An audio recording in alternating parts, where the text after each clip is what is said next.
all of the citizens of Moralton, there's perhaps not a character more representative of moral Orel as a show than the title character's father, Clay Puppington. In the first 30 or so episodes of the series, just like the world around him, Clay is pretty goofy, with his distant and often aggressive fathering techniques obscured under the umbrella of just being genuinely funny. But then, something changed. Immediately after this accident, Clay, both as a result of his immense drunkenness and a lack of any personal responsibility, somehow attempts to turn this around on his son, seemingly being more than willing to just entirely move past it by the time we reach the end of the episode. But the series certainly isn't. Throughout the next and final season, one of the most interesting collection of quarter hours ever produced, the show chooses to revolve a good chunk of the episodes around this incident, as Orel deals with this shattering of his worldview, and Clay is forced to reckon with his worst sin yet. All of this to say, by the time we get to the antepenultimate episode of the series, Sacrifice, the events on screen are still taking place shortly after the second season finale, as we finally get to see Clay address the collapsing world around him and the role that he played in it. And that's what we're going to be talking about today. In this video, we're going to go through this episode and some of the best written dialogue of the show, and discuss how Clay tries to defend his actions, fully placing the blame not only on the people around him, but on the culture that he helped create, all under the guise of him making, in his own words, countless unappreciated sacrifices. So the next time you look and see nothing,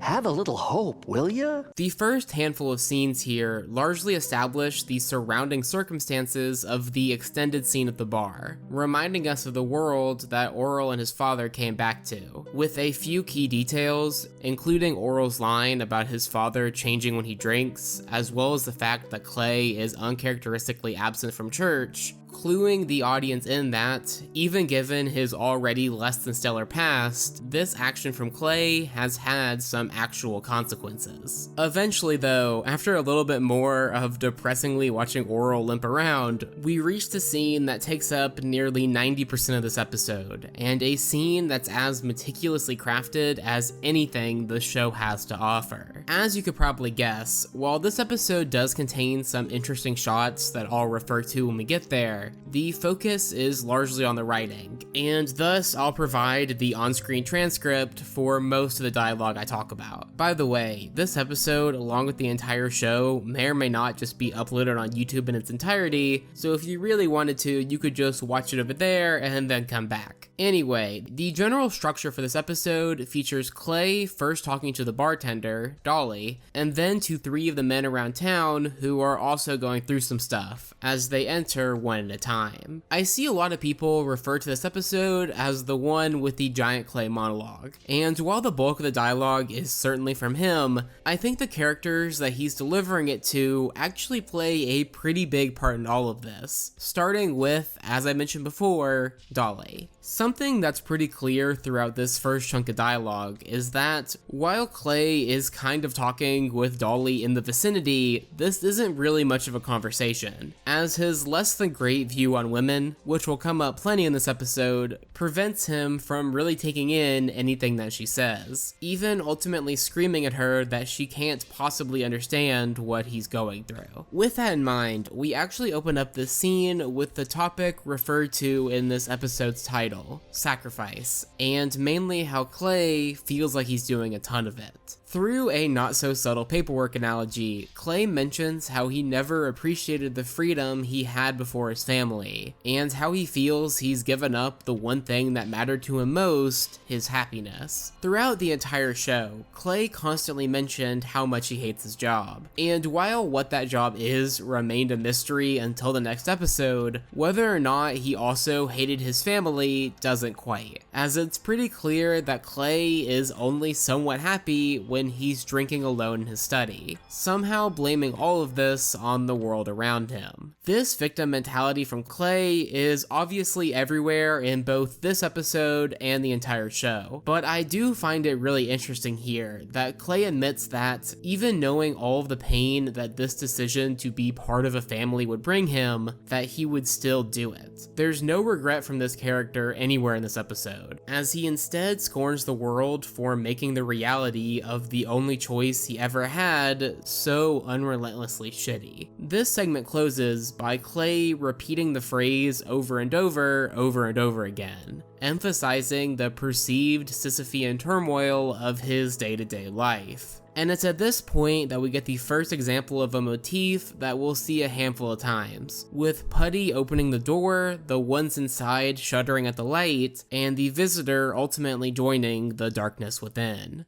This sequence will pretty quickly reoccur with both Officer Papermouth and Dr. Potter's Wheel, but not before we get a little bit more on this idea of sacrifice, with the episode tying it to the Easter sermon that Clay skipped out on earlier that day. Obviously, as Putty explains, Clay's attempts to compare his situation to the crucifixion is likely a combined result of his arrogance and drunkenness, but I do think there's a bit of an interesting piece hidden within his blabbering about how Jesus never had a family or whatever, as he compares the inherent purpose of the crucifixion to the lack of a purpose he prescribes to his own sacrifice. While the former died with the intent of saving souls, Clay feels as if his sacrifice is unthanked and ultimately kind of meaningless. As the other two men enter the building, Clay spends some time rubbing in how shitty all of their lives are, and making the connections between them a bit clearer to the audience. As Putty is messing around with Papermouth's ex-wife, Potter's Wheel is messing around with Clay's current wife, and in general, none of them are exactly in a great spot when it comes to the women in their lives. Perhaps the most interesting of the handful of revelations here comes when Clay first subtly, and then less than subtly, implies that the doctor's tendency to overprescribe pain medication and underprescribe everything else is ultimately the reason he's become a widower. This moment both completely recontextualizes the events of the season opener and leads us to the longest of Clay's monologues for the episode, and thus the dialogue I'm gonna spend the longest time talking about. There's obviously a lot to discuss here as he smoothly transitions from talking about one man to another, but in general, this monologue is about misery. The misery that Clay feels as if he's been forced to experience. He describes how awful it is to be alone, how miserable it is to be with someone, and how even if you try your hardest to hoard the torment of spending time with this person to yourself, as Clay somehow feels he's done, a better man will still take her from you. This minute or so is both hard to watch and immensely captivating, as we see the man who the show has portrayed as this being of punishment for what he actually is, a man who hates his life and yet is still so terrified of losing it. While there is a bit of delusion throughout everything that Clay says here, there is one piece of dialogue that contains more truth than he realizes, as he describes this situation as building up some type of poison within him, a poison that affects everybody around him. While Clay may be the biggest perpetrator of the culture that this show is constantly commenting on, he's also a victim of it, just not really in the way he thinks he is. Those in Clay's life have told him that his worth is based on his ability to create an idealized Christian family, or at least something that somewhat resembles one, an idea that has caused him to view the person necessary to create this family as an object to try and hold on to, a mindset that ultimately guarantees that he won't be able to.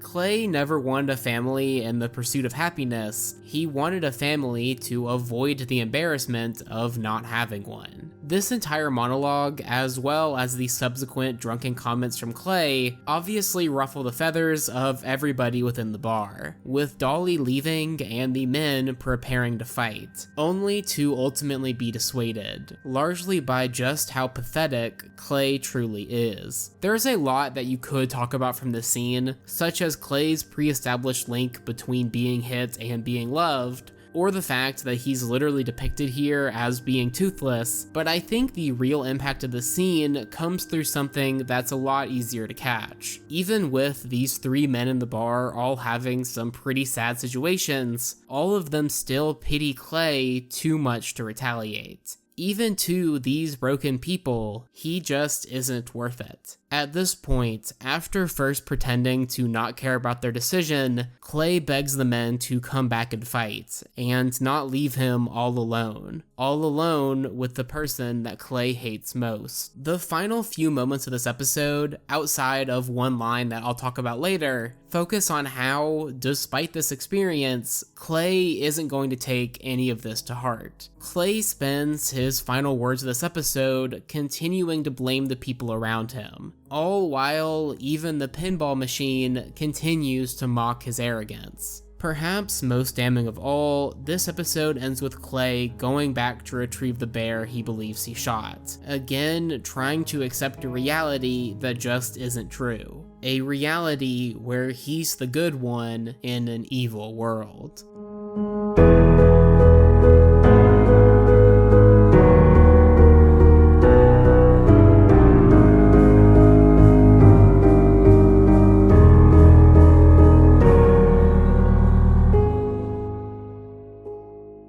Obviously, while Clay is a complicated character, it's not really supposed to be complicated whether or not he's a good guy. Sure, we are given reasons for the man that he became, but the show never really seems interested in causing the audience to sympathize with him. The final shot of that bar scene even requires the viewer to look down upon him. Instead, though, the interesting part of Clay's character is twofold, both in how he is a perpetrator and a victim of the hypocritical Christian world of the show, and how he somehow interpreted his place in it differently. Growing up, Clay was taught that what matters most is having a family and providing for it, two things that, despite everything, he still does. As I mentioned before, while it won't be revealed until the next episode, Clay doesn't exactly have a shitty job, and to the outsider, he has a nice wife and kids who all go to church every Sunday. Well, most Sundays, and just generally seem well put together. This is the life that he was told to try and obtain, the life he feels he's sacrificed everything for, and it just doesn't bring him any happiness. An outcome he reacts to by, in his own words, poisoning those around him. And when he's unable to bring any happiness to those around him, he instead tries to upset them, preferring an angry reaction to no reaction at all, something that, by the end of this episode, he doesn't even get. While the scene at the bar does take up most of this episode's runtime, there is a bit of dialogue afterwards that I believe is worth ending this video on. It's the only full line from Orel's brother Shapey in the entire series, and I think it does the best job really emphasizing what his father truly is. More so than he is angry, bitter, delusional, arrogant, or anything else, Clay Puppington, despite all the sacrifices, is all alone, and it's entirely his fault. When I'm thirsty, it feels how I feel when I'm alone. What? Anyway, that's about it for me. If you either liked or disliked this video and want some say on what I make throughout the rest of the year, I'm currently running a survey that you can find in the pinned comment that I'd really appreciate if you took. Either way, this has been AmpleSamuel, and I'll see you in hopefully only a couple of days for a video that uses the entire screen. Thanks for watching.